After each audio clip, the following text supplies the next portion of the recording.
Qahir and the Enchanted Sword Part 1. A long time ago, during the reign of Pharaoh Thutmose III, there was a weak and skinny young man named Qahir. He was only 165 centimeters tall and weighed 45 kilograms. Qahir was not good at anything, so his father sent him to the army, hoping he would become stronger through training and fighting. But life in the army was hard for Qahir. The other soldiers laughed at him because he was small and weak. They laughed even more when he could not lift a sword as the commander ordered. The commander saw his weakness and gave him a bow instead. To everyone's surprise, Qahir was an excellent archer. He was the best in the army. No one could match his speed and accuracy. Even though he looked weak, Qahir was very brave. He was not afraid of death and fought hard to protect his colleagues. One day, a priest came to the king and said, "There is a prophecy about a magical sword in the mountain. Only the chosen one can pull it out. He will become the strongest man in the world, and no one can defeat him." The king took his entire army to the mountain. The king tried to pull out the sword but failed. He asked his ministers and army leaders to try, but they also failed. The king made every soldier try, starting with the strongest. By nightfall, no one had succeeded, and only Qahir was left. The soldiers laughed at him and said, "The sword's handle is bigger than his arm." Qahir felt embarrassed but said, "I have not tried yet." The commander told him to try as a joke, but the king said seriously, "He is the only one left, let him try." Qahir walked to the sword and placed his hands on it. To everyone's shock, the sword came out easily. Suddenly, thunder roared, rain poured, and lightning struck the sword, lighting up the mountain.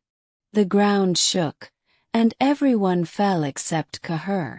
When the soldiers and the king opened their eyes, they saw a tall, strong man. Qahir was now over 2 meters tall, with broad shoulders and powerful muscles. Qahir could not believe it. He was no longer the weakest man in the army. He was now the strongest man alive. One of the king's commanders was jealous and tried to stab Qahir from behind, saying, "He looks strong, but he is weak." But the knife broke on Qahir's steel-like body. Qahir lifted the man by his neck and said, "I am not weak, but I will not hurt you. We are on the same team." The king and soldiers were amazed and started shouting his name. "Qahir! Qahir!" The king said, "There is no time to celebrate. We have many battles to fight." He ordered the army to prepare for a surprise attack on the city of Megiddo. Qahir led the army in a powerful attack. He held a sword in each hand and struck enemies on both sides. His strength broke the enemy's swords, causing chaos and fear. The enemy leaders ran away, leaving their camp full of treasures behind. During the battle, Pharaoh Thutmose III was in danger when the enemy shot arrows at him. Qahir saw the danger, jumped off his horse, and protected the king with his body. The arrows broke on Qahir's back instead of hitting the king. Everyone was amazed by Qahir's strength and bravery.